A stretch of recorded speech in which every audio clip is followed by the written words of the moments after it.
بسم الله الرحمن الرحيم اقتربت الساعة وانشق القمر وإن يروا آية يعرضوا ويقولوا سحر مستمر وكذبوا واتبعوا أهواءهم وكل أمر مستقر ولقد جاءهم من الأنباء ما فيه مزدجر حكمة بالغة فما تغني النذر فتول عنهم يوم يدعو الداعي إلى شيء نكر خش عن أبصارهم يخرجون من الأجداث كأنهم جراد منتشر مهطعين إلى الداع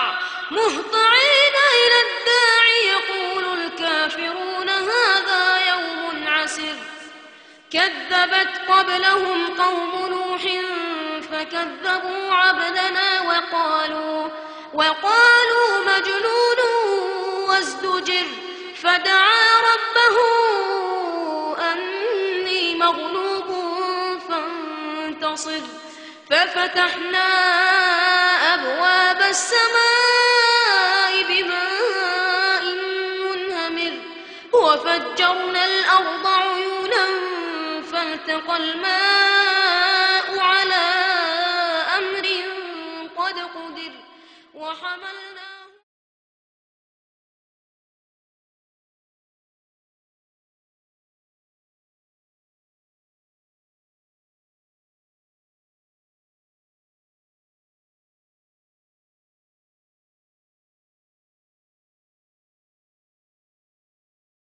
ونستعينه ونستغفره ونعوذ بالله من شرور أنفسنا وسيئات أعمالنا من يهده الله فلا مضل له ومن يضلل فلا هادي له وأشهد أن لا إله إلا الله وحده لا شريك له وأشهد أن محمدا عبده ورسوله أما بعد கண்ணியத்திற்குரிய பெரியோர்களே சகோதரர்களே அல்லாஹுடைய பேரருளால்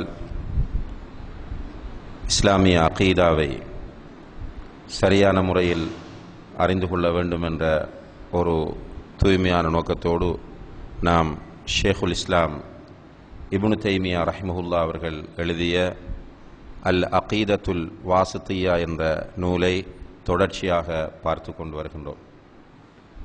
அல்லாஹுவை பற்றிய பல முக்கியமான செய்திகளை இமாம் அவர்கள் இந்த புத்தகத்திலே தெளிவுபடுத்துகிறார்கள். அதேபோன்று இஸ்லாமிய அகீதாவோடு தொடர்பான ஏனைய பல விஷயங்களையும் இமாம் அவர்கள் பின்னால் குறிப்பிடுகிறார்கள். அந்த வகையில் இமாம் இப்னு தைமியா ரஹ்மஹுல்லா அவர்கள் அல்லாஹுவை பற்றி சொல்லக்கூடிய மிக முக்கியமான சில ஹதீஸ்களை இங்கே பதிவு செய்கிறார்கள். அதிலே ஒன்றுதான் ரசூல் ஸல்லல்லாஹு அலைஹி வஸல்லம் அவர்கள் சொல்கிறார்கள், அஃதலுல் ஈமான் அன் தஅலம அன்னல்லாஹ மஅக ஹைதுமா குன்த். ஈமானில் சிறந்தது நீ எங்கிருந்தாலும் அல்லாஹ் உன்னோடு இருக்கிறான் என்பதை நீ அறிந்து கொள்வதாகும் என்று நபி ஸல்லல்லாஹு அலைஹி வஸல்லம் அவர்கள் சொல்கிறார்கள். ஈமானில் சிறந்தது நீ எங்கிருந்தாலும் அல்லாஹ் உன்னோடு இருக்கிறான் என்பதை நீ அறிந்து கொள்வது. இந்த ஹதீஸ் அல்லாஹு தஆலா ஒரு முஃமினோடு இருக்கிறான் என்பதற்கான மிக தெளிவான ஆதாரமாக இருந்து கொண்டிருக்கிறது. பொதுவாக அல் குர்ஆனை நாம் புரட்டி பார்க்கும்போதும் ஹதீஸ்களை பார்க்கும்போதும் அல்லாஹு தஆலா மூமின்களோடு விசேடமாக இருக்கிறான் என்பதை நாம் அறிய முடிகின்றது. உதாரணமாக ரசூலுல்லாஹி அலைஹி வஸல்லம் அவர்களும் அபூபக்கர் ரலியல்லாஹு அன்ஹு அவர்களும் ஹிஜ்ரத் வருகிற வழியில் சௌர் குகையிலே அவர்கள் ஓய்வெடுத்துக் கொண்டிருக்கும் போது குகையை எதிரிகள் சூழ்ந்து விடுகிறார்கள். அந்த நேரத்தில் குகையின் வாசலில் புறா கூடு கட்டியது என்ற ஒரு செய்தி சொல்வார்கள். அது ஆதாரமற்றதாகும். அதே போன்று குகையின் வாசலிலே சிலந்தி கூடு கட்டியிருந்தது என்றும் சொல்வார்கள். அதுவும் ஆதாரமில்லாத செய்தி. குகையினுடைய வாசல் ஓப்பனாகத்தான் இருக்கிறது. ரசூல் ஸல்லல்லாஹு அலைஹி வஸல்லம் அவர்களும் அபூபக்கர் ரலியல்லாஹு அன்ஹு அவர்களும் குகைக்குள் இருக்கும்போது அபூபக்கர் ரலியல்லாஹு அன்ஹு அவர்கள் அழுகிறார்கள். அவர்களுடைய அழுகைக்கான காரணத்தை ரசூலுல்லாஹி அலைஹி வஸல்லம் அவர்கள் கேட்கும்போது அபூபக்கர் சொல்கிறார், யா ரசூலல்லாஹ், எதிரிகள் குகையை சூழ்ந்து விட்டார்கள். அவர்கள் குனிந்து பார்ப்பார்களாக இருந்தால் நம்மை கண்டுவிடுவார்கள். இதை நினைத்து பார்க்கும்போது எனக்கு அழுகை வருகிறது என்று அபூபக்கர் ரலியல்லாஹு அன்ஹு அவர்கள் சொல்லும்போது ரசூலுல்லாஹி அலைஹி வஸல்லம் அவர்கள் சொன்ன செய்தி அல்லாஹ் தஆலா குர்ஆனில் பதிவு செய்கிறார். லா தஹ்சன் இன்னல்லாஹ மஅனா, கவலைப்படாதே, நம்மோடு அல்லாஹ் இருக்கிறான். இதே போன்று வஹுவ மஅக்கும் ஐனமா குந்தும், குர்ஆனிலே அல்லாஹ் தஆலா சொல்கிறான், நீங்கள் எங்கிருந்தாலும் அவன் உங்களுடன் தான் இருக்கிறான். அல்லாஹ் தஆலா பொதுவாக எல்லா மனிதர்களோடும் இருக்கிறான், குறிப்பாக மூமின்களோடு இருக்கிறான். இங்கே இதை ஏன் இமாம் இப்னு தைமியா ரஹ்மத்துல்லாஹி அவர்கள் கொண்டு வருகிறார்கள் என்றால், இவ்வாறான வசனங்களை வைத்து இந்த அத்வைதம் பேசக்கூடியவர்கள், அத்வைதம் என்று சொன்னால் அல்லாஹ் தூணிலும் இருப்பான் துரும்பிலும் இருப்பான் என்று சொல்கிறவர்கள், அல்லது எல்லாம் தான் அல்லாஹ் என்று சொல்லக்கூடியவர்கள் இந்த வசனங்களை கொண்டு வந்து என்ன சொல்வார்கள் என்றால், அல்லாஹ் உங்களோடு இருக்கிறான் என்று சொல்கிறான், உங்களுக்கு நெருக்கமாக இருப்பதாக அல்லாஹ் சொல்கிறான். எனவே அல்லாஹு தஆலா 7 வானங்களுக்கு மேலே அர்ஷின் மீது உயர்ந்தவனாக இல்லை, அல்லாஹ் எல்லா இடங்களிலும் எல்லோரிலும் இருக்கிறான் என்ற வாதத்தை அவர்கள் முன்வைக்கிறார்கள். இந்த வாதத்தை முறியடிப்பதற்காக வேண்டித்தான் முன்னால் அல்லாஹ் மேலே இருக்கிறான், அல்லாஹ் அர்ஷின் மீது உயர்ந்திருக்கிறான் என்பதற்கான குர்ஆன் வசனங்களையும் ஹதீஸ்களையும் தந்த இமாம் அவர்கள் இந்த ஹதீஸ்களை நமக்கு கொண்டு வருகிறார்கள். இந்த இடத்தில் இதை எப்படி நாம் புரிந்து கொள்வது? அஃதலுல் ஈமான் அன் தஅலம அன்னல்லாஹ மஅக ஹைதுமா குன்த், ஈமானில் மிகவும் சிறந்தது எதுவென்றால் நீ எங்கிருந்தாலும் உன்னோடு அல்லாஹ் இருக்கிறான் என்ற நம்பிக்கை. இதை நாம் எவ்வாறு புரிந்து கொள்வது என்று கேட்டால், இந்த வகுப்பின் ஆரம்பத்தில் ஒரு குர்ஆன் வசனத்தை நாம் பதிவு செய்து பாடமாக்கி கொள்ளுமாறு சொன்னோம். அந்த குர்ஆன் வசனம் தான் லைஸ கமிஸ்லிஹி ஷை வ ஹுவஸ் ஸமீஉல் பஸீர், அல்லாஹ்வை போன்று ஒன்றுமே கிடையாது, அல்லாஹ்வை போன்று ஒன்றுமே கிடையாது, அவன் கேட்பவனாகவும் பார்ப்பவனாகவும் இருக்கிறான் என்று அல்லாஹு தஆலா சொல்கிறான். இப்ப அல்லாஹ்வை புரியும் போது அல்லாஹ்வாக புரிய வேண்டும். இது மிக முக்கியமான அடிப்படை, சிம்பிளான ஒரு விஷயம், ஆனால் சரியாக புரிந்து கொள்ள வேண்டிய விஷயம். அல்லாஹ்வை அவனுடைய படைப்புகளை போன்று புரிய வந்தால் குழப்பம் வரும். அல்லாஹ்வை அல்லாஹ்வாக புரிய வேண்டும். அல்லாஹ்வை போன்று யாரும் இந்த உலகத்தில் இருப்பார்களா என்று கேட்டால் இல்லை. அல்லாஹ்வுடைய செயல்கள் போன்று இந்த உலகத்தில் யாராவது செய்வார்களா என்று கேட்டால் இல்லை. அல்லாஹ்வுடைய பண்புகளை போன்று இந்த உலகத்தில் யாருக்காவது பண்புகள் இருக்குமா என்று கேட்டால் இல்லை. இது நம்முடைய நம்பிக்கை. அதே நேரத்தில் அன்புள்ள சகோதரர்களே, அல்லாஹ்வை போன்று ஒன்றுமே கிடையாது என்று நம்புகிற அதே நேரத்தில் அல்லாஹ்வை பற்றி அல்லாஹும் அல்லாஹ்வுடைய தூதரும் சொல்லக்கூடிய அனைத்தையும் எவ்வித மறுப்புகளும் இன்றி நாம் ஏற்றுக்கொள்ள வேண்டும். இது இரண்டாவது அடிப்படை. அல்லாஹும் அல்லாஹ்வுடைய தூதரும் அல்லாஹ்வை பற்றி சொல்லக்கூடிய செய்திகளை எவ்வித மறுப்புகளும் மனக்குழப்பங்களும் இல்லாமல் அப்படியே ஏற்றுக்கொள்ள வேண்டும். ஏனென்றால் கண்ணியத்திற்குரிய சகோதரர்களே, நிறைய பிலோசபர்ஸ், தத்துவவியலாளர்கள் அல்லது மெய்யியலாளர்கள் என்று சொல்லக்கூடியவர்கள் அல்லாஹ்வுடைய விஷயத்தில் குழப்புவது இவ்வாறான இடங்களை வைத்துத்தான். அவர்களுடைய தர்க்க ரீதியான அறிவுக்கு பொருந்தாமல் அல்லது அவர்களுடைய தர்க்க ரீதியான அறிவுக்கு முரண்படுவது போன்று தோன்றும் போது அவர்கள் அதை ஒரு பெரிய இஷ்யூவாக எடுப்பார்கள். பல்கலைக்கழகங்களிலே படிக்கிற மாணவர்களை குழப்புவார்கள். கருத்தரங்குகளிலும் மாநாடுகளிலும் கலந்து கொள்ளக்கூடிய இன்டலெக்சுவல்கள் என்று சொல்லக்கூடிய புத்திஜீவிகளை குழப்பி விடுவார்கள். குழப்பிவிட்டால் கடைசியிலே அங்கே சென்ற அந்த புத்திஜீவிகள் என்பவர்கள் அல்லாஹ்வை பிழையான முறையிலே தவறான முறையிலே புரிந்து வைத்திருப்பார்கள். அந்த ஈமானுடனே வாழ்ந்து கொண்டிருப்பார்கள். அல்லாஹு தஆலா இந்த நிலையிலிருந்து நம்மை பாதுகாக்க வேண்டும். அல்லாஹ்வை பற்றி சொல்லக்கூடிய செய்திகளை எவ்வித திரிபுகளும் இல்லாமல் மாற்று கருத்துக்களும் இல்லாமல் நாம் நம்ப வேண்டும். அல்லாஹ்வுடைய தூதர் ஸல்லல்லாஹு அலைஹி வஸல்லம் அவர்கள் சொல்லுகிற செய்திகளை, அல்லாஹ்வை பற்றி சொல்லுகிற செய்திகளை எந்தவித முரண்பாடும் இல்லாமல் நாம் புரிய வேண்டும். அல்லாஹ் அர்ஷில் இருக்கிறான், இது குர்ஆன் நமக்கு சொல்லுகிற செய்தி. குர்ஆனில் 7 இடங்களிலே அல்லாஹு தஆலா சொல்கிறான் அர் ரஹ்மான் அலல் அர்ஷிஸ்தவா, அல்லாஹ் அர்ஷின் மீது உயர்ந்திருக்கிறான். அதே போன்று குர்ஆனில் இன்னும் பல இடங்களிலே அல்லாஹ் சொல்கிறான். உதாரணமாக அமின்தும் மன் ஃபிஸ் ஸமா, வானத்தில் இருப்பவனை நீங்கள் ஈமான் கொள்ளவில்லையா? அல்லாஹு தஆலா வானத்தில் இருக்கிறான் என்பதை அல்லாஹு தஆலா நமக்கு குர்ஆனிலே பதிவு செய்கிறான்.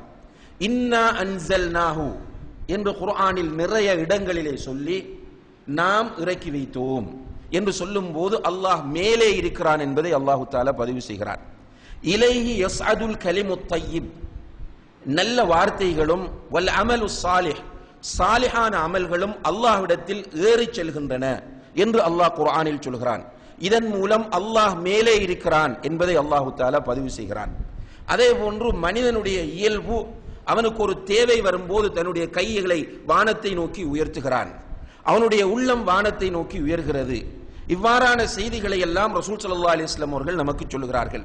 இதன் மூலம் அல்லாஹ் 7 வானங்களுக்கு மேலே அர்ஷின் மீது உயர்ந்திருக்கிறான் என்பதுதான் குர்ஆனும் ஹதீஸும் சொல்லக்கூடிய கொள்கை, சஹாபா பெருமக்கள் ஈமான் கொண்டிருந்த கொள்கை, அஹ்லு சுன்னா வல் ஜமாஅத்தை சேர்ந்த உலமாக்களுடைய கொள்கையாகும். இந்த கொள்கையை உறுதியாக நாம் நம்ப வேண்டும். இதிலே நமக்கு குழப்பம் வருமாக இருந்தால் குர்ஆனை ஹதீஸை மறுக்கிறவர்களாக நாம் மாறக்கூடிய ஆபத்து ஏற்பட்டுவிடும். சில நேரங்களில் முர்த்தத்துகளாக மாறிவிட வேண்டி வரும். அல்லாஹ் பாதுகாக்க வேண்டும். இந்த அடிப்படையோடு முரண்படாத வகையில் தான் ஏனைய எல்லா செய்திகளையும் நாம் புரிய வேண்டும். அந்த அடிப்படையில் தான் அல்லாஹு தஆலா இரவின் 3வது பகுதியிலே கீழ்வானத்திற்கு இறங்குகிறான் என்பதை நாம் புரிய வேண்டும் என்பதை கடந்த வகுப்புகளிலே நாம் பார்த்தோம். அல்லாஹ் இரவின் 3வது பகுதியில் கீழ்வானத்திற்கு இறங்குகிறான் என்று சொல்லும் போது அல்லாஹ் எப்படி இறங்குவான்? அல்லாஹ் இறங்கினால் அர்ஷிலே யார் இருப்பார்? அல்லாஹ்வுடைய இறங்குதல் யாருடைய இறங்குதலை போன்று இருக்கும்? அல்லது இறங்குவது என்பதற்கு என்ன கருத்து என்ற கேள்விகள் கேட்பது பித்அத் என்பதை கடந்த வகுப்புகளில் நாம் பார்த்தோம். ஏன் பித்அத் என்று சொன்னால், அல்லாஹ் அர்ஷின் மீது உயர்ந்திருக்கிறான் என்கிற செய்தியை சொன்ன நபிகள் நாயகம் ஸல்லல்லாஹு அலைஹி வஸல்லம் அவர்கள் தான் அல்லாஹ் இரவின் 3வது பகுதியில் கீழ்வானத்திற்கு இறங்குகிறான் என்றும் சொன்னார்கள். இந்த செய்தியை அவர்களோடு இருந்த அரபு மொழியிலே தேர்ச்சி பெற்றிருந்த சஹாபா பெருமக்களுக்கு அரபு மொழியில் சொல்லுகிறார்கள். இதிலே அவர்களுக்கு குழப்பம் இருந்திருந்தால் சஹாபாக்களில் யாராவது ஒருவர் அல்லாஹ்வுடைய தூதரிடத்திலே கேட்டிருப்பார், யா ரசூலல்லாஹ், அல்லாஹ் அர்ஷின் மீது உயர்ந்திருப்பதாக நீங்கள் சொல்லுகிறீர்கள், பிறகு அல்லாஹ் கீழ்வானத்திற்கு இறங்குகிறான் என்றும் சொல்லுகிறீர்கள், இரண்டும் முரண்படுகிறதே என்று சஹாபாக்கள் கேட்டிருப்பார்கள். ஒரு சஹாபி கூட கேட்டதாக ஒரு பலவீனமான செய்தியும் கிடையாது. இந்த செய்திகளை ரசூல் ஸல்லல்லாஹு அலைஹி வஸல்லம் அவர்கள் சஹாபாக்களிடத்தில் சொல்லும் போது ஒரு சஹாபி கூட மாற்று கேள்வி கேட்டதாக பலவீனமான செய்தியும் கிடையாது. எனவேதான் இமாம் மாலிக் ரஹ்மஹுல்லாஹ் போன்ற அறிஞர்கள் இப்படி கேள்வி கேட்பது பித்அத் என்பதை நமக்கு சொன்னார்கள். அப்ப எப்படி புரிய வேண்டும்? அல்லாஹ் அர்ஷின் மீது உயர்ந்திருக்கிறான். அல்லாஹ் எப்படி இறங்குகிறான்? அவன் விரும்புகிறபடி அவனுடைய கண்ணியத்திற்கு மகத்துவத்திற்கு ஏற்ற முறையில் இறங்குவான். இதற்கு நாம் ஏதாவது விளக்கம் சொல்ல முடியுமா? முடியாது. ஏன்? இது அல்லாஹ்வோடு தொடர்பான விஷயம். அல்லாஹ்வோடு தொடர்பான விஷயத்திற்கு விளக்கம் சொல்வதாக இருந்தால் அந்த பொறுப்பு யாருடையது? அல்லாஹ்வுடைய தூதர் ஸல்லல்லாஹு அலைஹி வஸல்லம் அவர்களுடையது. அவர்கள் அதற்கு விளக்கம் சொல்லவில்லை. எனவே அவர்கள் விளக்கம் சொல்லாமல் விட்டிருக்கும் போது அவர்களை அல்லாஹ் அனுப்பியது எதற்காக? அவர்களை விட மார்க்கத்தின் மீது அக்கறை உள்ளவர்களாகவும் மார்க்கத்தின் மீது கவலை உள்ளவர்களாகவும் நாம் மாற முடியாது, மாறக்கூடாது.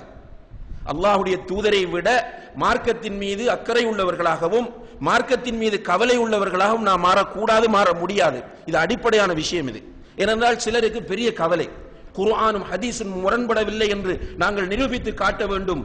அல்லாஹ்வுடைய தூதருக்கு வராத கவலை இவர்களுக்கு வருகிறது. இதனால் என்ன செய்கிறார்கள் என்றால் ஹதீஸை போய் மறுக்கிறார்கள், அல்லது ஹதீஸுக்கு வேறு விளக்கம் சொல்லுகிறார்கள், அல்லது மக்களை போட்டு குழப்பி விடுகிறார்கள். அல்லாஹ் அர்ஷின் மீது உயர்ந்திருக்கிறான். அல்லாஹ் அவன் விரும்புகிறபடி இறங்குவான். அதே போன்றுதான் அல்லாஹ் நம்மோடு இருக்கிறான். எப்படி இருக்கிறான்? அல்லாஹ் அர்ஷின் மீது உயர்ந்தவனாக இருக்கிற அதே நிலையில் நம்மோடு அவன் நெருக்கமாக இருக்கிறான். ரசூலுல்லாஹி அலைஹி வஸல்லம் அவர்கள் சொல்கிறார்கள், இன்ன அக்ரப மா யகூனுல் அப்து லிரப்பிஹி வஹுவ சாஜித். ஒரு அடியான் சுஜூதில் இருக்கும்போது அவனுக்கு மிக நெருக்கமாக அல்லாஹ் இருக்கிறான், அல்லது ஒரு அடியான் அல்லாஹுக்கு மிக நெருக்கமாக இருக்கிறான் சுஜூதில் இருக்கும்போது. இப்ப சுஜூதில் இருக்கும்போது அல்லாஹ் நமக்கு மிக நெருக்கமாக இருக்கிறான் என்றால் அல்லாஹ் அரசிலிருந்து இறங்கி வந்து நம்மோடு பக்கத்தில் உட்கார்ந்திருக்கிறான் என்பது அதனுடைய அர்த்தம் கிடையாது. அல்லாஹு தஆலா அவனுடைய கண்ணியத்திற்கும் மகத்துவத்திற்கும் உரிய முறையில் நமக்கு நெருக்கமாக இருக்கிறான் என்பதை நாம் புரிந்து கொள்ள வேண்டும். அதே நேரத்தில் அரபு மொழியில் இது சாதாரணமான ஒரு விஷயமும் கூட. அரபு மொழியை பொறுத்தவரையில் அரபு மொழியில் மஅ வித் உடன் என்பதற்கு மஅ என்கின்ற சொல் பயன்படுத்தப்படும். இப்ப ஒரு கணவன் வெளிநாட்டில் இருக்கிறார், வீட்டில் மனைவிக்கு பிரச்சனை அவருடைய குடும்பத்தினால். இப்ப மனைவி கவலைப்பட்டு அழுது பேசும்போது அவர் என்ன சொல்கிறார் என்றால், அன மஅகி லா தஹ்ஸனி, நான் உன்னோடு இருக்கிறேன் கவலைப்படாதே. இந்த கணவன் எங்கே இருக்கிறார்? வெளிநாட்டில் இருக்கிறார், லண்டனில் இருக்கிறார், அல்லது ஆஸ்திரேலியாவில் இருக்கிறார், அல்லது சவுதி அரேபியாவில் இருக்கிறார். ஆனால் மனைவிக்கு என்ன சொல்கிறார்?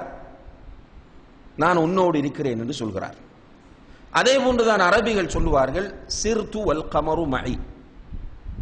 இப்ப இரவுல நம்ம நிலவு இருக்கும் போது, நடந்து செல்லும் போது அந்த நிலவு நம்மோடு இருக்கும். நான் நடந்து செல்லும் போது என்னுடன் நிலவு இருந்தது, சந்திரன் இருந்தது என்று சொல்கிறோம். அந்த சந்திரன் நம்முடைய தோளில் ஏறி உட்கார்ந்து இருந்ததா, நம்முடைய தலையில் அந்த சந்திரன் இருந்ததா என்றால், சந்திரன் இருக்க வேண்டிய இடத்தில் இருக்கிறது, நாம் சொல்லும் போது என்னுடன் இருந்தது என்று சொல்கிறோம். எனவே கண்ணியத்திற்குரிய சகோதரர்களே, இது நம்ம இதுவரையும் சொல்லிக் கொண்டு வரக்கூடிய அல்லாஹ்வை பற்றி அல்லாஹ் சொல்லுகிற எல்லாம் யதார்த்தமானவை, உண்மையானவை. அதுக்கு நம்ம வேறு விளக்கம் எல்லாம் சொல்ல தேவையில்லை. உண்மையாக மொழியில் என்ன அர்த்தத்தில் அது பயன்படுத்தப்படுகிறதோ அதே அர்த்தத்தில் தான் நாம் இதை பயன்படுத்த வேண்டும்.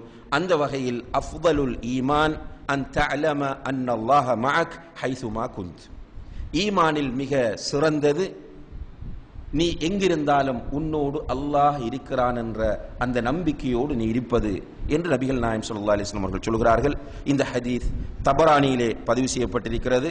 உபாதத் இப்னு ஸாமித் ரலியல்லாஹு அன்ஹு அவர்கள் அறிவிக்கிறார்கள். இன்னும் ஒரு ஹதீஸையும் இமாம் இப்னு தய்மியா ரஹ்மத்துல்லாஹி அவர்கள் இங்கே சொல்கிறார்கள். பண்புள்ள சகோதரர்களே, இந்த விஷயங்கள் எல்லாம் பார்க்கும்போது சில நேரங்களில் உங்களுக்கு சுமையாக ஒரு பெரிய ஹெவியாக இருக்கலாம், அல்லது இது தேவையா என்கிற ஒரு கேள்வி கூட சில நேரங்களில் எழலாம். ஆமன்து பில்லா என்று நீங்கள் சொல்லும் போது இதெல்லாம் அறிந்துதான் அல்லாஹ் ஈமான் கொள்ள வேண்டும். சும்மா ஈமான் கொண்டுட்டு போனோம் என்றால் அந்த ஈமான் முஷ்ரிக்குகளுடைய ஈமானும் அல்லாஹ் இருக்கிறான் என்றுதான் இருக்கிறது. எனவே அல் குர்ஆனும் ஹதீஸும் சொல்லுகிறபடி அல்லாஹ்வை புரிந்து ஈமான் கொள்வது நம்முடைய அடிப்படையான கடமை, ஃபர்து ஐன்.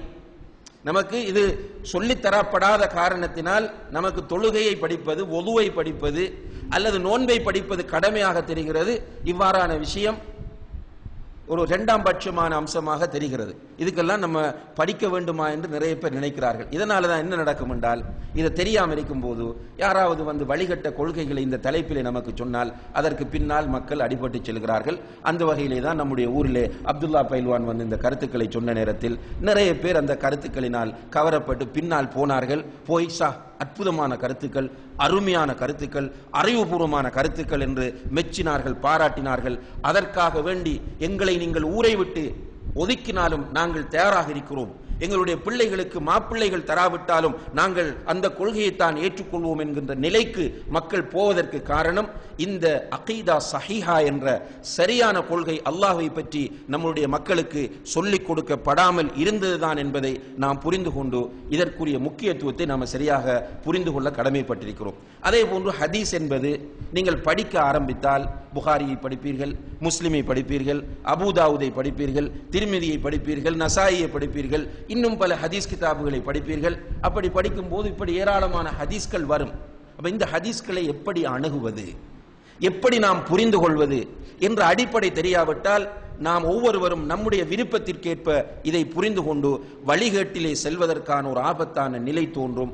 எனவே இந்த ஹதீஸ்களையும் இந்த அடிப்படைகளையும் சரியாக புரிந்து கொள்ள வேண்டிய தேவை இருக்கிறது என்பதை நாம் புரிந்து கொள்ள வேண்டும்.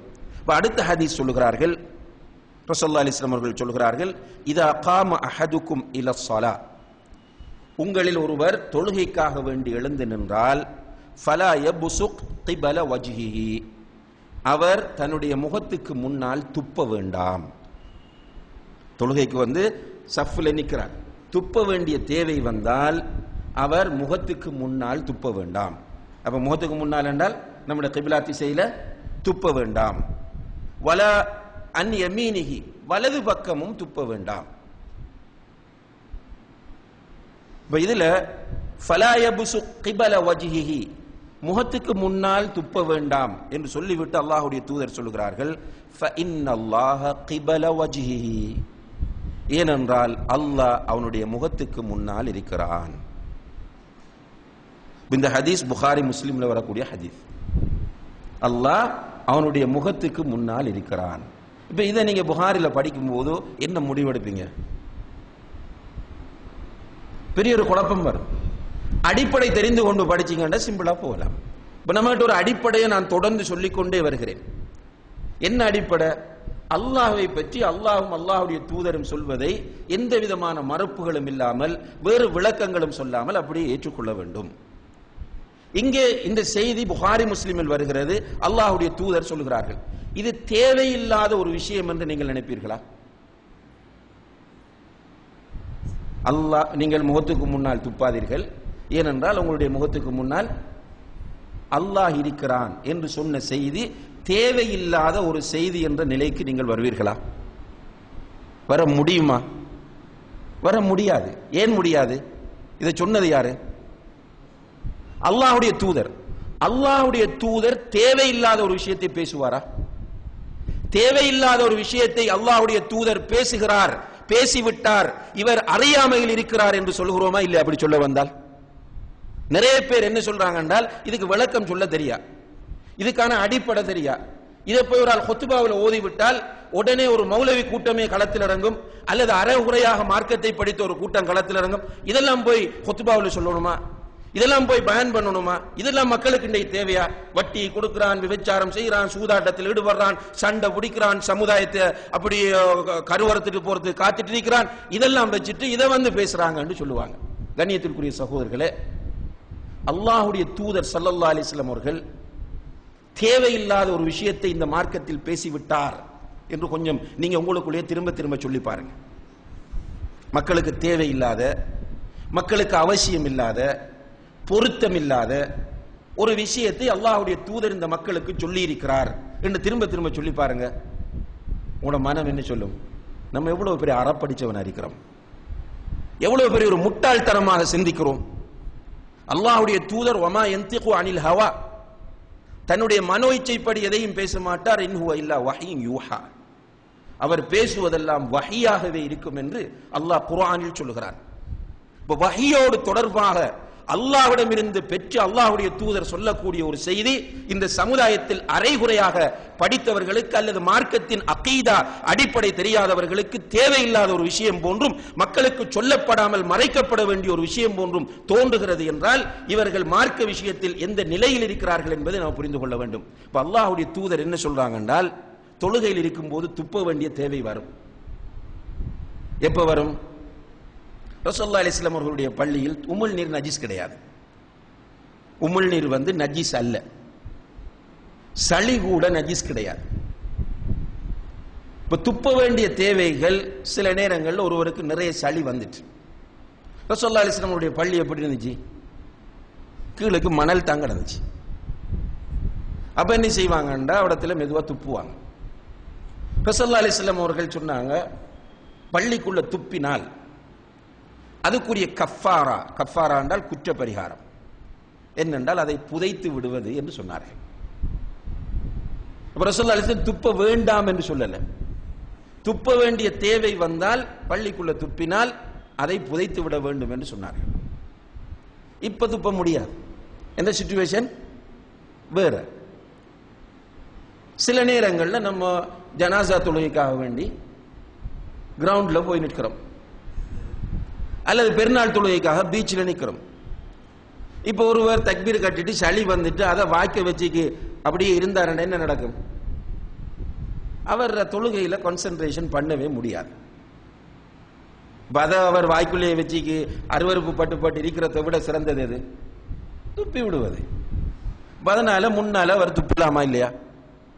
துப்பக்கூடாது. துப்ப வேண்டிய தேவை வந்தாலும் முன்னால் துப்பக்கூடாது. ஏன் துப்பக்கூடாது? அல்லாஹ்வுடைய தூதர் ஸல்லல்லாஹு அலைஹி வஸல்லம் அவர்கள் முன்னால் துப்ப வேண்டாம் என்று சொன்னார்கள். வலது பக்கம் துப்பலாமா? வலது பக்கமும் துப்பக்கூடாது. ஏன்? அல்லாஹ்வுடைய தூதர் கூடாது என்று விட்டார்கள். திரும்ப சொல்லுகிறார்கள், விளக்கமாக அல்லாஹ்வுடைய தூதர் சொல்லுகிறார்கள், வலாக்கின் அன் யஸாரிஹி, அப்படி துப்பணும் என்று வந்தா இடது பக்கம் துப்பட்டும், அல்லது அவு தஹ்த கதமிஹி, தன்னுடைய பாதத்துக்கு கீழே துப்பட்டும் என்றார்கள். துப்புறத்துக்குரிய இடத்தையும் காட்டித்தராங்க. இது அல்லாஹ்வுடைய தூதர் மறைக்காமல் சொன்ன ஒரு விஷயத்தை நம்ம மறைக்க வேண்டிய அவசியம் கிடையாது. அதே நேரத்தில் அல்லாஹு தஆலா அவனுடைய முகத்திற்கு முன்னால் இருக்கிறான், திஜாஹ கிபல வஜ்ஹிஹி, முகத்துக்கு முன்னால் இருக்கிறான் என்பது எப்படி புரியணும் என்றால், சுஜூதில் இருக்கும் போது அல்லாஹ் மிக நெருக்கமாக இருக்கிறான் என்பதை எப்படி புரிந்தோமோ, சௌர் குகையில் இருக்கும் போது அல்லாஹ் நம்மோடு இருக்கிறான் என்பதை எப்படி புரிந்தோமோ, அதே போன்றுதான் அல்லாஹ் நம்முடைய முகத்துக்கு முன்னால் இருக்கிறான் என்பதையும் புரிந்து கொள்ள வேண்டும். அதுக்கு வேறு விளக்கங்கள் எல்லாம் நாம் சொல்லக்கூடாது. அடுத்ததாக ஒரு ஹதீஸ், மூன்றாவது ஒரு ஹதீஸை குறிப்பிடுறாங்க. இரவில் தூங்கும் போது ஓதுவதற்கு அல்லாஹ்வுடைய தூதர் ஸல்லல்லாஹு அலைஹி வஸல்லம் அவர்கள் கற்றுத்தந்த ஒரு அற்புதமான ஒரு துஆ. இதுவும் புகாரி போன்ற முஸ்லிம் போன்ற ஹதீஸ் நூல்களில் இடம்பெறக்கூடிய ஒரு ஹதீஸ்.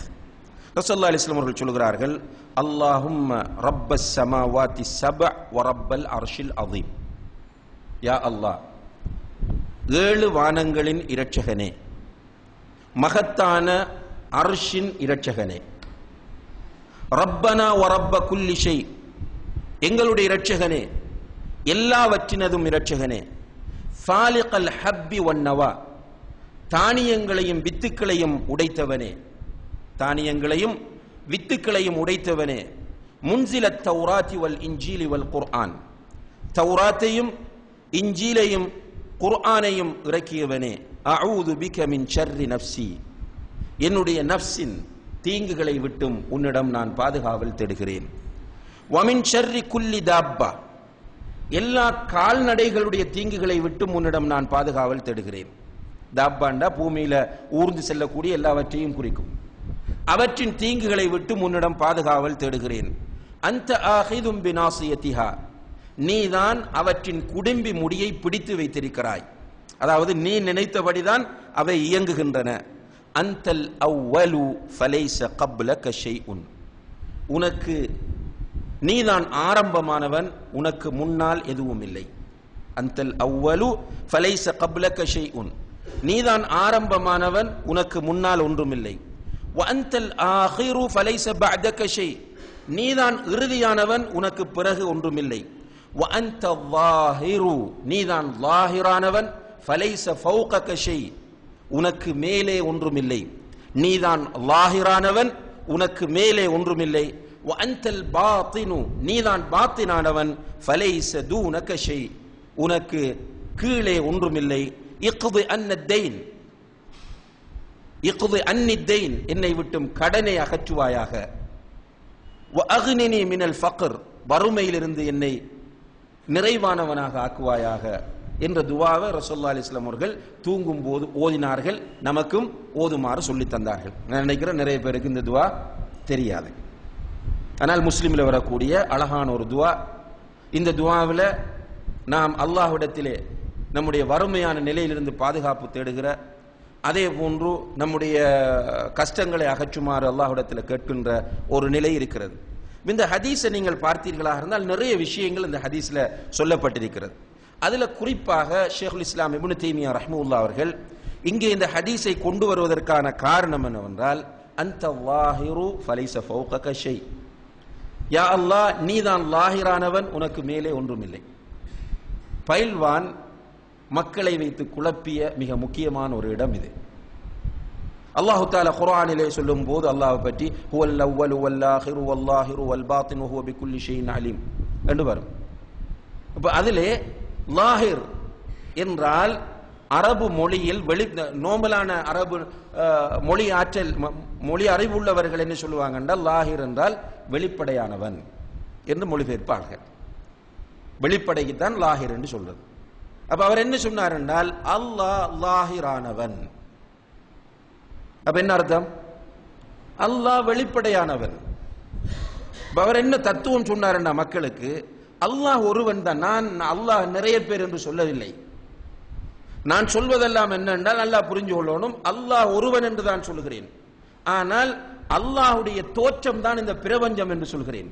இதை நானாக சொல்லவில்லை, அல்லாஹ் குர்ஆனில் சொல்லுகிறான், அதை சொல்லுகிறேன். அல்லாஹ் குர்ஆனில் என்ன சொல்கிறான்? தர்ஜமத்து குர்ஆன் எடுத்து பார்த்தால் இந்த இடத்தில் எப்படி மொழிபெயர்த்திருக்கிறாங்க? அவன் வெளிப்படையானவன். தர்ஜமத்துல் குர்ஆன்ல லாஹிர் என்பதற்கு அவன் வெளிப்படையானவன் என்றுதான் மொழிபெயர்ப்பு செய்யப்பட்டிருக்கிறது. அப்ப பயில்வான் இதை தூக்கி காட்டினோடனே போராக்களுக்கு ஓ இவர் சொல்றது சரி.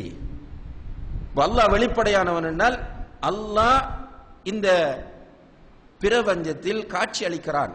அவனுடைய தோற்றம் தான் இது.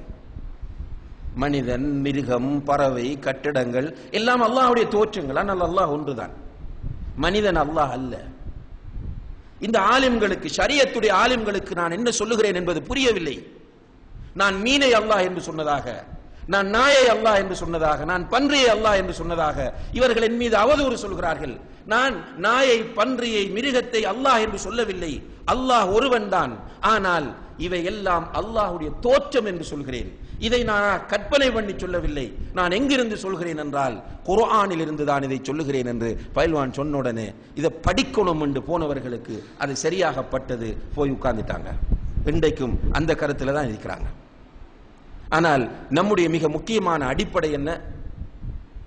குர்ஆனை புரிவதற்கு, அரபு மொழிக்கு போவதற்கு முன்னால் ஹதீஸ் என்ன சொல்லுகிறது என்று பார்க்க வேண்டும். அரபு மொழிக்கு போவதற்கு முன்னால் அந்த குர்ஆன் வசனத்தை பற்றி ஹதீஸ் என்ன சொல்லுகிறது? ஏனென்றால் வனுனஸ்ஸிலு மினல் குர்ஆன் வஅன்ஸல்னா இலைக ذிக்ர லிதுபய்யின லின்னாஸி மா நுஸ்ஸில இலைஹிம். உமக்கு நாம் இந்த வஹையை அருளியது எதற்காக என்றால் அவர்கள் மீது அருளப்பட்ட குர்ஆனை அவர்களுக்கு தெளிவுபடுத்துவதற்காக. அல்லாஹு தஆலா நபிகள் நாயகம் ஸல்லல்லாஹு அலைஹி வஸல்லம் அவர்களுக்கு வஹி அருளுகிற நோக்கம் என்ன? குர்ஆனிலே உள்ள மூடலான விஷயங்களை அந்த மக்களுக்கு தெளிவுபடுத்துவதற்காக என்று டியூட்டியே அல்லாஹ் குர்ஆனில் சொல்கிறான். அப்ப ரசூலுல்லாஹ் என்ன செய்ய வேண்டும்? மக்களுக்கு புரியாது என்று காணக்கூடிய இடங்களில் அவர் தெளிவை சொல்ல வேண்டும். அப்படி அவர் சொல்ல தவறினால் ஃபமா பல்லக்த ரிசாலத்தஹு, அல்லாஹ் உனக்கு தந்த பொறுப்பை நீ நிறைவேற்றவில்லை என்று அல்லாஹ் எச்சரிக்கை செய்கிறான். அப்ப சின்ன விஷயம் அல்ல. அல்லாஹ்வுடைய தூதர் இந்த துஆவில லாஹிருக்கு அழகா கருத்து சொல்றாங்க. உண்மையிலே அவருக்கு அரபு தெரிஞ்சிருந்தா முதலாவது லாஹிர்ல குழம்பிருக்க மாட்டார். இரண்டாவது ஹதீஸ் தெரிஞ்சிருந்தா அந்த குழப்பம் வந்திருக்காது. வெறுமனே தர்ஜமத்து குர்ஆனுக்குள்ள ஃபுல்லா நீங்க போனீங்க, போனாக்களுக்கு தெரிஞ்சிருக்கும். போய் பார்த்தா தர்ஜமத்துல் குர்ஆன் ஃபுல்லா பேப்பர் வச்சுக்கே இருப்பார். ஒவ்வொரு அவருக்கு தேவையான இடங்களை இண்டிகேட் பண்றதுக்காக வேண்டி நிறைய பேப்பர் சொல்லி இருக்கும். நம்ம நாட்கள் விஷயம் இல்லாம போகும்போது டக்குன்னு பிரட்டுவார். அதை பிரட்டி இருக்கக்குள்ள மற்ற வசனத்தை பிரட்டுவார். இப்ப போராக்கள் என்ன நினைக்கிறோம்டா, எவ்வளவு படிச்சு வச்சிருக்கிறார் உஸ்தாத், இப்படித்தான் நினைப்பாங்க. ஏன்னா அவங்கள்ட்ட விஷயம் இல்லை. இப்ப அரபு மொழியை நம்ம எடுத்து பார்க்கும் போது அரபு மொழியில் லாஹிர் என்பதற்கு உயர்ந்தது என்ற கருத்து தாராளமாக இருக்கிறது. உயர்ந்தது என்ற கருத்து அரபு மொழியில் லாஹிருக்கு இருக்கிறது. இது அரபு தெரிந்திருந்தால் அவருக்கு தெரிந்திருக்கும். அதே நேரத்தில் நம்ம அரபு மொழியை விடுவோம். ரசூலுல்லாஹி அலைஹி வஸல்லம் அவர்கள் இந்த ஹதீஸ்ல, இந்த துஆவில் என்ன சொல்றாங்க? அன்தல்லாஹிரு ஃபலைஸ ஃபௌகக ஷைஉன். இந்த வெளிநாட்டு போனாக்கள் இது தெரியும். ஃபோக்னா என்ன? மேல ஆளங்கண்டு கட்டணுவே ஹுவ ஃபோக், அவர் மேல இருக்காருன்னு சொல்லுவோம். அல்லாஹ் தஆலா அந்த ரசூலுல்லாஹி அலைஹி வஸல்லம் அவர்கள் இங்க சொல்றாங்க ஹுவல்லாஹிரு, அவன் வெளிப்படையானவன்.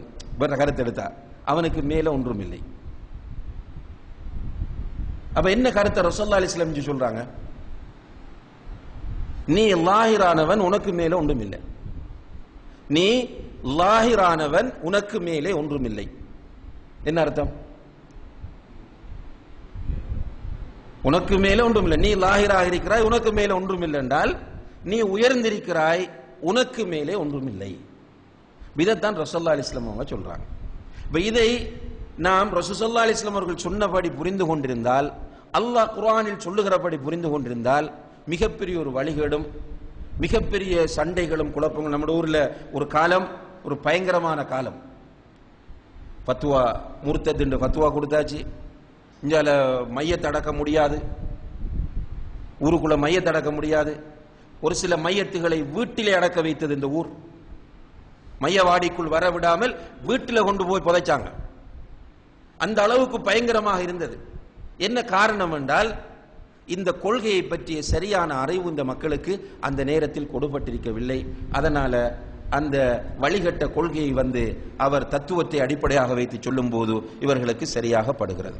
எனவே இந்த ஹதீஸ், இந்த துவா நம்ம எல்லோரும் பாடமாக்க வேண்டிய ஒரு துவா.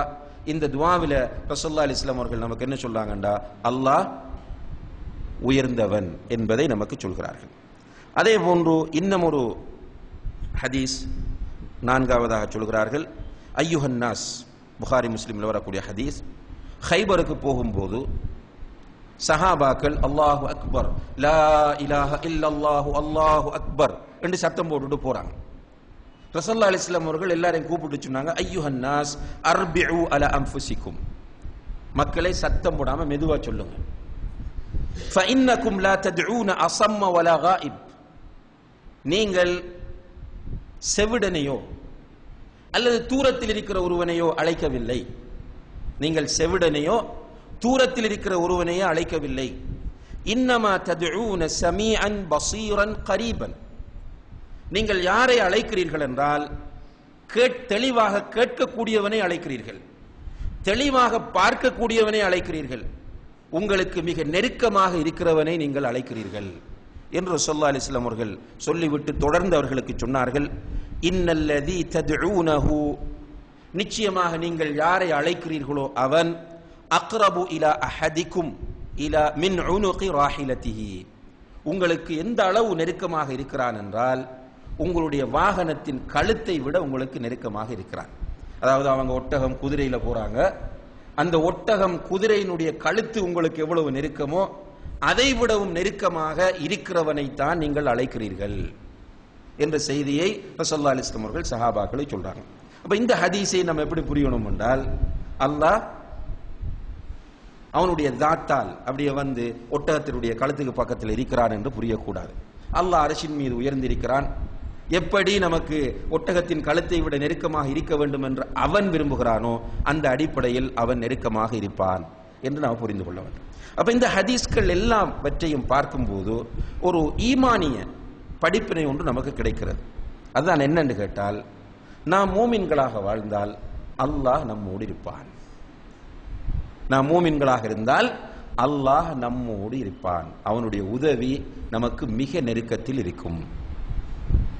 இது மிக முக்கியமான ஈமானிய படிப்பினையாகும். அதனாலதான் மூசா அலைஹிஸ்ஸலாம் அவர்களோடு இருந்தவர்களையும் ஃபிர்அவுன் துரத்தி கொண்டு செல்லும் போது கடல் வருகிறது.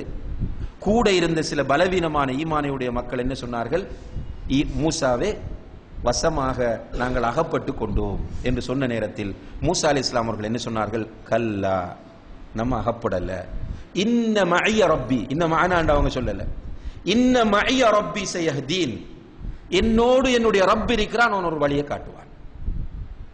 எனவே மூமின்கள் இந்த விஷயத்தில் உறுதியாக இருக்க வேண்டும். அல்லாஹ் நம்மோடு இருக்கிறான்.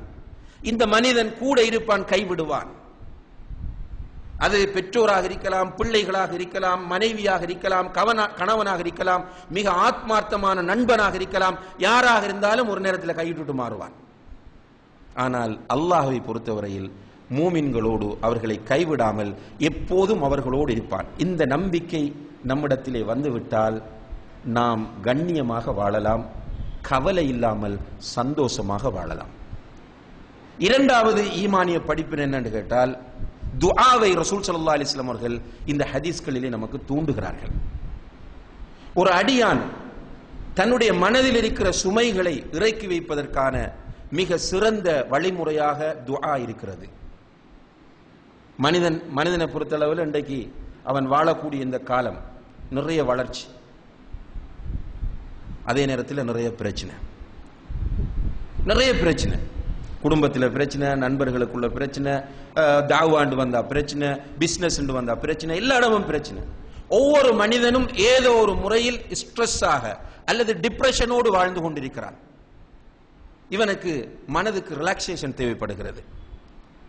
இந்த மன ரிலாக்ஸேஷனை, மன அமைதியை பெறுவதற்கு இஸ்லாம் நமக்கு தந்திருக்கிற மிக அற்புதமான ஒரு வழிமுறை தான் பிரார்த்தனை. இந்த பிரார்த்தனையை கேட்கும் போது அல்லாஹ் நம்மோடு இருக்கிறான் என்ற அந்த உணர்வோடு பிரார்த்திக்க வேண்டும். சும்மா என்ன செய்யறா, பள்ளிக்குள்ள போய் வந்து இருந்துக்கு போராக்கள் வாராக்கள் எல்லாரையும் பார்த்து பார்த்து துவா கேட்டுக்கு இருக்கிறது. அவன் போய் தொலைக்குள்ள பார்த்துக்கு துவா கேட்கறது, காலை சேர்க்காம சொல்றான். இவன் போய் தக்பீர் கட்டுறதை பார்த்துக்கு துவா கேட்கறது, என்னவன் இப்படி தக்பீர் கட்டுறான். இவருடைய நாவு துவா செய்து கொண்டிருக்கிறது, உள்ளம் அலைந்து கொண்டிருக்கிறது. இந்த துவாவில் ஃபாயிதா இல்லை. ரசூல் ஸல்லல்லாஹு அலைஹி வஸல்லம் அவர்கள் சொல்லுகிறார்கள், இன்னல்லாஹ லா யக்பலு துஆ மின் கல்பின் காஃபிலின் லாஹின். பொடுபோக்காக கேர்லெஸ்ஸாக இருந்து கொண்டு கேட்கிற பிரார்த்தனையை அல்லாஹ் அங்கீகரிப்பதில்லை. அல்லாஹ் அங்கீகரிக்க மாட்டான். மனதை ஒருநிலைப்படுத்தி அல்லாஹ்விடத்திலே கேட்க வேண்டும். இதை இன்னும் வலியுறுத்துகிறார்கள், உதுல்லாஹ வ அன்தும் மூகினூன ஃபில் இஜாபா. என்னுடைய பிரார்த்தனைக்கு அல்லாஹ் பதில் தருவான் என்ற உறுதியான நம்பிக்கையோடு நீங்கள் அல்லாஹ்விடத்தில் பிரார்த்தனை செய்யுங்கள். துஆ கேட்கும் போது அல்லாஹ் தருவான், அவன் எனக்கு மிக நெருக்கமாக இருக்கிறான் என்ற அந்த உணர்வோடு அல்லாஹ்விடத்திலே பிரார்த்திக்குமாறு அல்லாஹ்வுடைய தூதர் ஸல்லல்லாஹு அலைஹி வஸல்லம் அவர்கள் சொல்கிறார்கள். அப்ப இந்த ஹதீஸ் தருகிற ஈமானிய படிப்பினைகளில் இதுவும் ஒன்றாக இருக்கிறது. அல்லாஹ்விடத்தில் மனம் விட்டு நிறைய கேட்க வேண்டும். கேட்கும் போது அல்லாஹ் என்னோடு இருக்கிறான், அவன் என்னை கைவிட மாட்டான் என்ற அந்த நம்பிக்கையோடு அல்லாஹ்விடத்தில் கேட்க வேண்டும் என்ற செய்திகள் நமக்கு கிடைக்கின்றன. அடுத்ததாக இமாம் அவர்கள் இன்னும் ஒரு ஹதீஸை இங்கே குறிப்பிடுகிறார்கள். அந்த ஹதீஸை சொல்லி இந்த வகுப்பை நிறைவு செய்யலாம் நினைக்கின்றேன். ரசூலுல்லாஹி அலைஹி வஸல்லம் அவர்கள் சொல்கிறார்கள், புகாரி முஸ்லிமிலே வரக்கூடிய ஹதீஸ், இன்னக்கும் சதரவுன ரப்பக்கும் கமா தரவுனல் கமர லைலத்தல் பத்ர். பூரண இரவில் சந்திரனை நீங்கள் பார்ப்பது போன்று உங்களுடைய ரப்பை நீங்கள் பார்ப்பீர்கள். பூரண இரவில் சந்திரனை நீங்கள் பார்ப்பது போன்று உங்களுடைய இரட்சகனை நீங்கள் பார்ப்பீர்கள். லா துதாம்மூன ஃபீ ருயதிஹி. அவனை பார்ப்பதற்காக வேண்டி நீங்கள் முண்டி அடிக்க மாட்டீர்கள். ஒரு ஆள் முட்டி மோதி தள்ளி அப்படி பார்க்க வேண்டிய நிலை வரா. நின்ற இடங்கள்ல இருக்கிற இடங்கள்ல அல்லாஹ் பார்க்கலாம். எப்படி இந்த சந்திரனை நம்ம அவரவர் ஊர்ல அவரவர் வீட்டில இருந்து கொண்டு பார்க்கிறோமோ அதே போன்று அல்லாஹ்வை எல்லோரும் பார்ப்பார்கள் என்று ரசூலுல்லாஹி அலைஹி வஸல்லம் சொல்லிட்டு, فَإِنِ اسْتَطَعْتُمْ أَلَّا تُغْلَبُوا عَلَى صَلَاةٍ فَإِنِ اسْتَطَعْتُمْ أَلَّا تُغْلَبُوا عَلى صَلَاةٍ قَبْلَ طُلُوعِ الشَّمْسِ وَصَلَاةٍ قَبْلَ غُرُوبِهَا فَافْعَلُوا.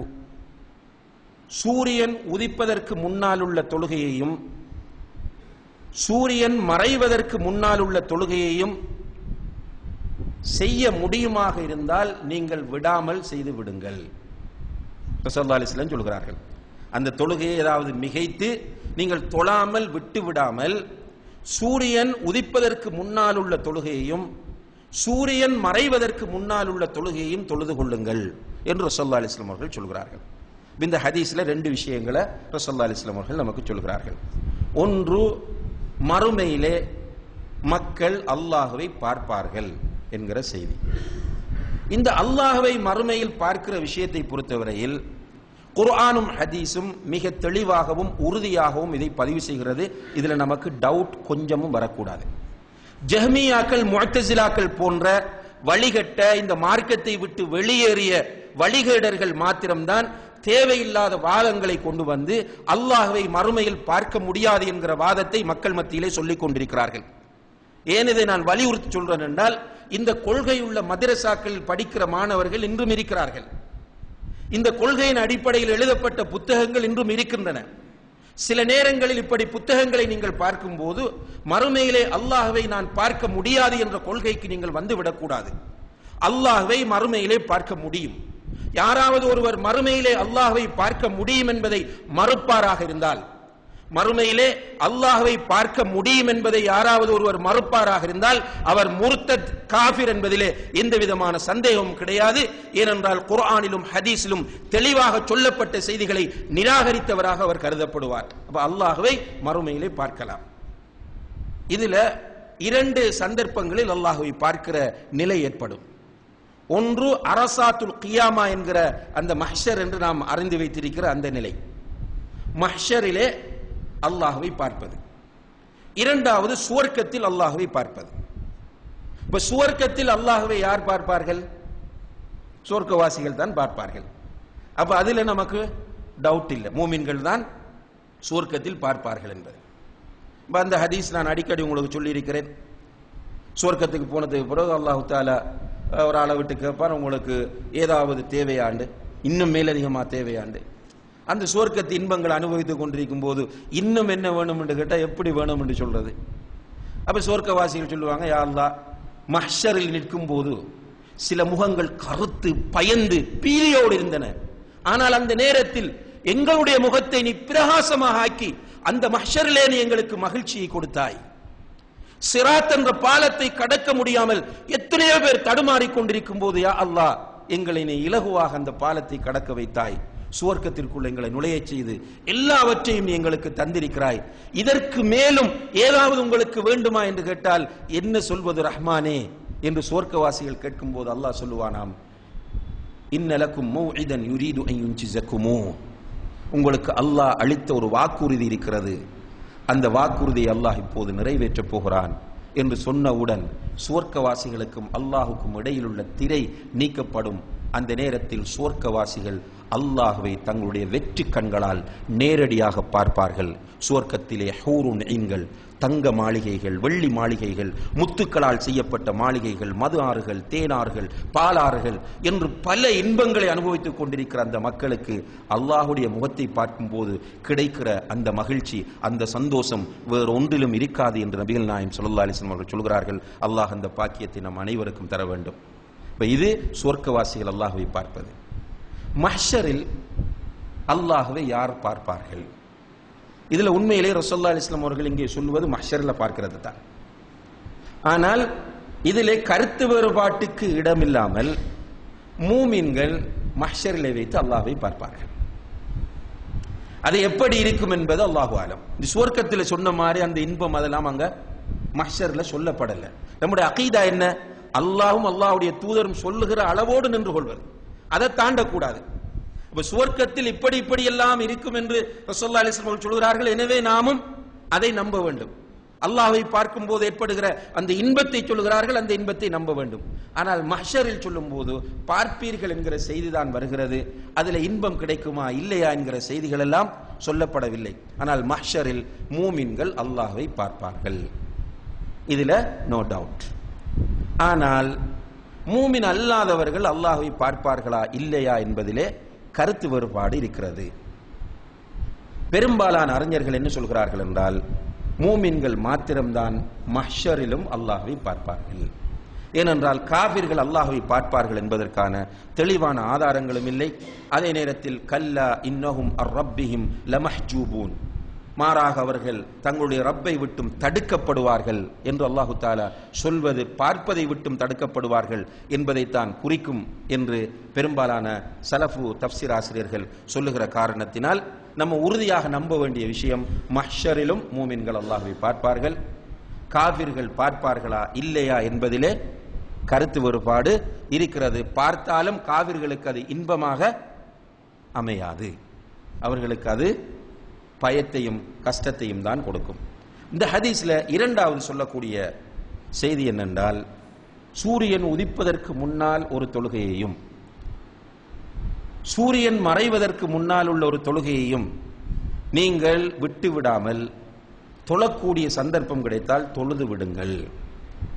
என்ன தொழுக வேண்டும்? சுபஹும் அஸரும். அல்லாஹ்வை பார்ப்பீர்கள் என்று சொல்லிட்டு ரசூலுல்லாஹி அலைஹி வஸல்லம் இந்த செய்தியை சொல்றாங்க. ரெண்டுக்கும் இடையில ஏதோ ஒரு கனெக்ஷன் கண்டிப்பாக இருக்கும். எனவே இந்த இரண்டு தொழுகைகளும் மிகவும் முக்கியமான தொழுகைகள். அஞ்சு தொழுகை முக்கியம்தான், 5 வக்து தொழுகைகளும் முக்கியமானவை தான். ஆனால் அந்த முக்கியத்திற்குள் இந்த இரண்டும் ஸ்பெஷலான முக்கியம்.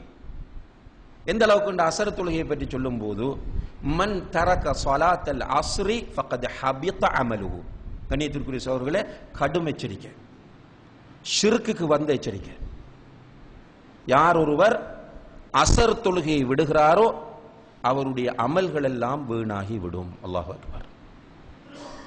யார் அசர் தொழுகையை விடுகிறாரோ அவருடைய அமல்கள் எல்லாம் வீணாகி விடும். அமல் வீணாகிற எதனால? பொதுவாக உள்ள விதி ஷிர்கால. அப்ப அந்த ஷிர்கை போன்ற ஒரு பயங்கரம் தான் அசர் தொழுகையை விடுவதாகும். அதே நேரத்தில் அசர் தொழுகையினுடைய முக்கியத்துவம் இன்னும் ஒரு கோணத்தில் எப்படி வருது என்றால், ரசூலுல்லாஹி அலைஹி வஸல்லம் அவர்கள் சொல்கிறார்கள், அல்லாஹ்விடத்தில் சில மலக்குகள் இருக்கிறார்கள். அவர்கள் ஒரு டீம் காலையில பூமிக்கு வரும் சுபஹுத் சலா டைம்ல. மற்ற டீம் என்ன செய்யும் சொன்னால் மேலே போகும். இந்த காலையில வந்த டீம் அசருக்கு மேலே போகும். அந்த டைமுக்கு இன்னொரு டீம் கீழே இறங்கும்படி மலக்குகள் போய் வந்து கொண்டே இருப்பார்கள். அவங்க மீட் பண்ணுவாங்க. அல்லாஹு தஆலா அசருடைய நேரத்தில் இங்கிருந்து போகக்கூடிய அந்த மலக்குகளை பார்த்து கேட்பான், கைஃப தரக்தும் இபாதி, நீங்கள் வரும்போது என்னுடைய அடியார்களை எவ்வாறான நிலையில் விட்டு விட்டு வந்தீர்கள்? மலக்குகள் சொல்வார்கள், தரக்துஹும் யுஸல்லூன், அவர்களை அதரக்னாஹும் வஹும் யுஸல்லூன் வ தரக்னாஹும் வஹும் யுஸல்லூன், நாங்க அங்க போகும்போதும் அவர்கள் தொழுது கொண்டிருந்தார்கள். எந்த டைம்? சுபஹ் டைம். இப்ப நாங்க வார நேரத்திலும் அவர்கள் தொழுது கொண்டிருந்தார்கள் என்று மலக்குகள் சொல்வார்கள் என்று நபிகள் நாயகம் ஸல்லல்லாஹு அலைஹி வஸல்லம் அவர்கள் சொல்கிறார்கள். இந்த 2 டைமும் மிக முக்கியமான டைம். அசர் தொழுகை நிறைய பேருக்கு மிஸ் ஆக வாய்ப்பு இருக்கிறது. ஒன்று வேலை, எல்லாரும் வேலைகளை முடிச்சிட்டு ஹரிபரியாக வீட்டுக்கு வந்து சேர்ற டைம். ஆபீஸாக இருந்தாலும் சரி, கூலி தொழிலாக இருந்தாலும் சரி, மற்ற தொழில்களாக இருந்தாலும் சரி, கொஞ்சம் வேகமா போய் சேர்ந்துருவோம் എന്നിട്ട് வருவாங்க. அசர் மிஸ் ஆயிரும். சூரியன் மறைஞ்சிட்டால் அதுக்கு பிறகு அசருடைய வக்து கிடையாது. நல்லா புரிஞ்சுக்கொள்ளுங்க. சூரியன் மறைந்து விட்டது என்றால் அதுக்கு பிறகுள்ள வக்து என்ன வக்து?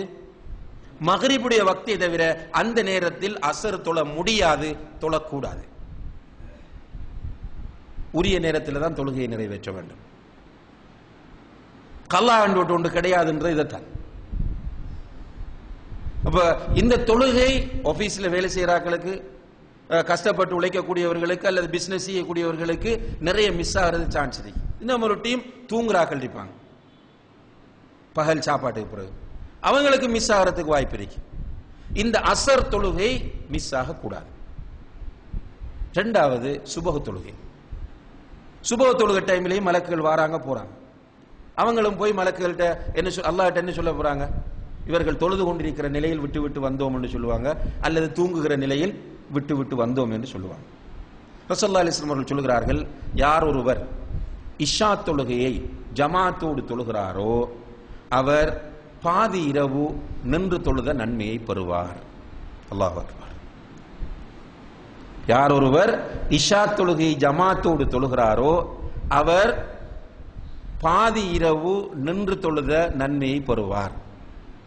யார் ஒருவர் ஃபஜ்ர் தொழுகையையும் ஜமாத்தோடு தொழுகிறாரோ அவர் முழு இரவும் நின்று வணங்கியவர் போன்றாவார். எவ்வளவு பெரிய ஒரு பாக்கியம். அதே போல அல்லாஹ்வுடைய தூதர் சொல்றாங்க, மன் ஸல்லல் ஃபஜ்ர மஅல் ஜமாஅ ஃபஹுவ ஃபீ திம்மத்தில்லாஹ். யார் ஒருவர் ஃபஜ்ர் தொழுகையை ஜமாத்தோடு தொழுகிறாரோ அவர் அல்லாஹ்வுடைய பாதுகாப்பில் இருக்கிறார். இந்த அசரும் ஃபஜ்ரும் மிக முக்கியமான தொழுகைகள். ஏனைய தொழுகை என்ன? ஏனைய தொழுகைகளை பொறுத்தவரை பெரும்பாலும் லுஹர் தொழுதுக்குவாங்க, மகரிப் தொழுது கொள்வாங்க, சரிதானே? இந்த அசர் ஃபஜ்ர் என்பது நிறைய பேருக்கு மிஸ் ஆகுவதற்கு வாய்ப்பான தொழுகை. எனவே ரசூலுல்லாஹி அலைஹி வஸல்லம் அவர்கள் அல்லாஹ்வை பார்ப்பதோடு தொடர்படுத்தி இந்த செய்தியை இங்கே பதிவு செய்கிறார்கள். எனவே நாம் இந்த தொழுகையை நம்முடைய வாழ்க்கையில் தவற விடாமல் பேணுவதற்கு முயற்சி செய்ய வேண்டும். எல்லாம் வல்ல அல்லாஹு தஆலா அவனுடைய மார்க்கத்தை அவனுடைய தூதர் ஸல்லல்லாஹு அலைஹி வஸல்லம் அவர்கள் எப்படி நமக்கு கற்றுத்தந்தார்களோ அதே அடிப்படையில் சரியாக கற்று அந்த கொள்கையிலே வாழ்ந்து மௌத்தாக நம் அனைவருக்கும் தௌஃபீக் செய்வானாக. வ ஆகிரு தஅவானா அனில் ஹம்துலில்லாஹி ரப்பில் ஆலமீன். والسلام عليكم ورحمة الله وبركاته. سبحانك اللهم وبحمدك أشهد أن لا إله إلا أنت أستغفرك.